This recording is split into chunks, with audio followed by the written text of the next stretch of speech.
व्याकरणाचार्य महोदय के माध्यम से आप लोग काफ़ी एक एक क्रियापद में बहुत देर तक आप लोगों को डुबकी लगाते रहे।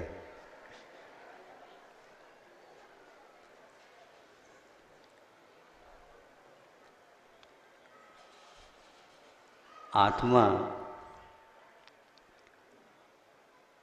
इस शब्द की उत्पत्ति में ये बताया गया है, अतति व्याप्नोति परिणमति स्वकीयान गुणान शुद्धान वा अशुद्धान वा पर्यायान वा इति आत्मा। कि आत्मा के अपने शुद्ध या अशुद्ध पर्यायों को, गुणों को गुणों रूप परिणमन करता है, व्याप्त होता है और एक प्रकार से अतति गच्छति ऐसा कहा। यह गच्छति क्रियापद रुकने के लिए नहीं कहा। फिर कहाँ तक वह गमन करे तो आचार्य कहते हैं कुछ उसकी परिसीमाएँ हैं, प्रदेश हैं, उतना वह गमन करता है। कि तनोति क्रिया के क्रियापद के बारे में जो बात कही है वह अतति के साथ बहुत ही अच्छे ढंग से संबंध रखता है। आत्मा दूसरे के देश में जाकर के अपना फैलाव नहीं करता। ये अपने आप में बहुत महत्वपूर्ण है। जैसे समुद्र अपनी सीमा का उल्लंघन नहीं करता, उसी प्रकार प्रत्येक वस्तु या द्रव्य पदार्थ अपने गुण और अपने स्वभाव विभाव के साथ ही फैलाव करता है। यही तनोति या तनोमि में भी भाव अभिव्यक्त होता है। सुबह चर्चा हो रही थी, गर्मी के दिनों में भी आज का यह वातावरण बहुत ही अच्छा लग रहा था। किसी ने पूछा कि भैया यहाँ पर पानी पी सकते हैं? तो हमने कहा भैया जब अमृत का यहाँ पर प्रबंधन है और स्वयं भी आप कर रहे हैं, इसमें क्या तो पीना तो पानी तो प्रतिदिन पीते रहते, किंतु अमृत को चखो तो अपने आप ही उस आत्मा का बोध अवश्य होगा कि पात्र के बिना पानी रुक नहीं सकता। क्या कहा? पात्र के बिना पानी रुक नहीं सकता।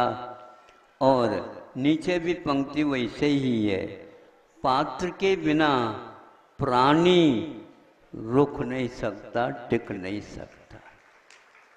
ये सत्पात्र हैं, अध्ययन कर रहे हैं, सुन रहे हैं, वे भी पात्र हैं, वे स्मरण रखेंगे, वे भी तनुति का एक प्रकार से प्रयोग सार्थक करेंगे। मैं समझता हूँ यह उल्लंघन जो हमारा हो रहा है भावों के द्वारा, कल कहा था थोड़ा सा रुक गया था, उसको इसके साथ जोड़ा जा सकता है। आत्मा अछेद्य है, आत्मा अछेद्य है, नित्य है और वह सनातन है। यह एक कारिका शायद गीता की आती है। तो इसके साथ साथ ये जोड़ा जा सकता है तनोति, यह हमेशा हमेशा बना रहता है। बना रहता का अर्थ यह है कि वह अतिक्रमण नहीं करता।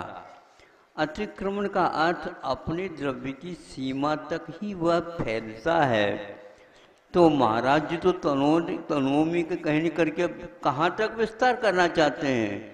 विस्तार जितना अपना है उतना ही होता है, किंतु वह विस्तार सजाति के अपेक्षा से जहाँ तक बने वहाँ तक हो जाएगा।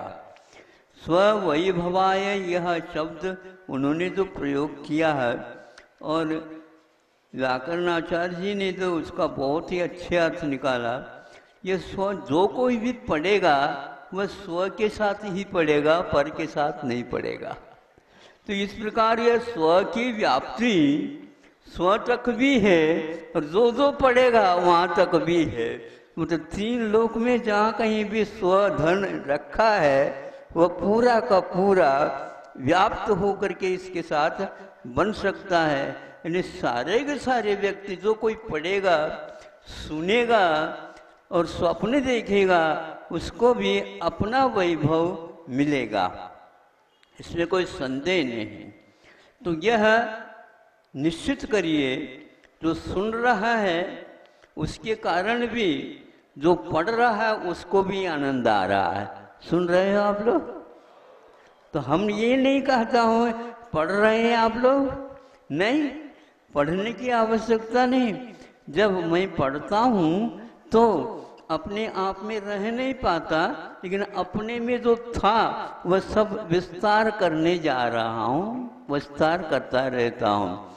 इसी में आनंद आता है। जो कवियों ने, ऋषियों ने लिखा है उसको सब तक पहुँचाने का कार्य भी होता है और उसमें अपना अलग अनुभव होता है। सभी मुद्राओं को देख करके ऐसा लगता है कि मैं अकेले प्रसन्न नहीं हूँ, ये सारा जगत ही प्रसन्न है, डूब गया है। यह स्व और पर कल्याण के लिए कारण है। ये बहुत मिठास को लेकर के है, आनंद को लेकर के है। महाराज इसमें तो शक्कर घुल गया है। शक्कर डालते हैं ना, शक्कर जो डालते हैं उसके जो कण होता है वो बहुत कठिन होते हैं। दूध में डाल दिया जाए तो जाकर के नीचे बैठ जाता है। कई लोग सोचते हैं कि मैं पहले पंगत में नहीं बैठूंगा, क्योंकि बोलो, क्योंकि पहले पंगत में ऊपर ऊपर का आएगा और नीचे का नहीं आएगा, तो वह दूध में मिल नहीं पाएगा। तो ये बिल्कुल ठीक है। वह शक्कर अंत में मिलेगा तो केवल शक्कर शक्कर खाओगे तो बीमारी भी हो जाएगी, नहीं समझे?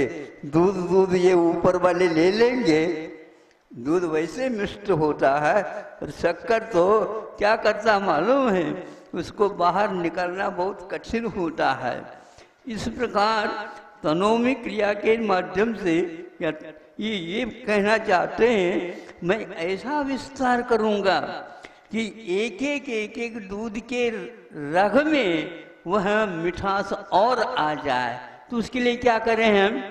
उसी शक्कर के एक बतासा बनाए, सामने यहाँ पर ग्लास रखे, मानव का पानी का ग्लास है, और वह उसको उसमें छोड़ दिया। अब बताओ शक्कर की भांति वह नीचे जाकर के बैठेगा? नीचे तो जा रहा है, लेकिन वह नीचे अपनी गति से, मंद गति से जा रहा है। जाते जाते जाते जाते बोलो क्या होगा? घुलता जाएगा, घुलता जाएगा, घुलता जाएगा, और अंत तो गत्वा वह उसमय होगा। इसका नाम तनोमी ऐसा है। मैं ऐसा विस्तार करता जाऊंगा कि प्रत्येक व्यक्ति के जीवन में घटित होता चला जाए। कितनी उदार दृष्टि है ग्रंथकारों की। युगों युगों के बाद में भी वह पाठक आएगा तो समझेगा, पढ़ते पढ़ते पढ़ते पढ़ते ही वह उसमें लीन होता जाएगा। यह कहने की कोई आवश्यकता नहीं। आत्मा संचेतयते ये भी कहा है। अतति व्याप्नुति परिणमति, यह प्रत्येक पदार्थ का कार्य है। लेकिन यहाँ पर प्रसंग में आत्मा का अर्थ, अतति का अर्थ परिणमति का ही नहीं, किंतु संचेतयते, यह चेतना के साथ, संवेदना के साथ आत्मा की जो सीमा परिसीमा है इसका व्यतिक्रम हो रहा है, अतिक्रम हो रहा है, आक्रमण हो रहा है। ये सारे क्रमु धातु के विशेषताएं हैं, किंतु इसमें हमारे आचार्य कहते हैं प्रतिक्रमण को भी ध्यान में रख करके कर देना। हम हमेशा हमेशा कोई भी क्रिया करते हैं अंतर्मुहूर्त के उपरांत ये काय सर्ग कर लेते हैं, क्योंकि उसमें हमारा अतिक्रमण हो जाता है। शब्दों को ग्रहण करना और उसको दूसरे तक पहुंचाना, पहुंचाते पहुंचाते यदि नहीं पहुंच पाता या वो नहीं ग्रहण कर पाता तो क्रुद्ध भी हो जाना, ये सब बातें उसके साथ लग जाती हैं। इसमें कोई संदेह नहीं कि आचार्यों को बहुत गंभीरता से आप देखो तो उनके सामने बहुत अड़चने हैं, समस्याएं हैं, और समस्याओं की पूर्ति वही कर सकते हैं, हम लोगों की वश की बात नहीं है। काव्य ख्याति में समस्या पूर्ति भी एक अलंकार, एक विधा है, जो कि ग्रंथों को चुराने की बात उसमें आ जाती है। चुराने का मतलब क्या? चुर धातु चो रही थी, और ऐसे बुंदेलखंड में पूछो तो क्या दाल चुर गया? दाल चुर गई? अच्छा, स्त्रीलिंग है? अच्छा, पुल्लिंग नहीं है? अच्छा, स्त्रीलिंग है। दाल चुर गई, और यदि मान दाल नहीं चुरते तो क्या होगा? बहुत कठिन है। अरे क्या है ये, आप लोगों को दाल भी चुराना नहीं आता? हम क्या करें? दाल तो तब चुरती है जब अच्छा पानी मिल जाए।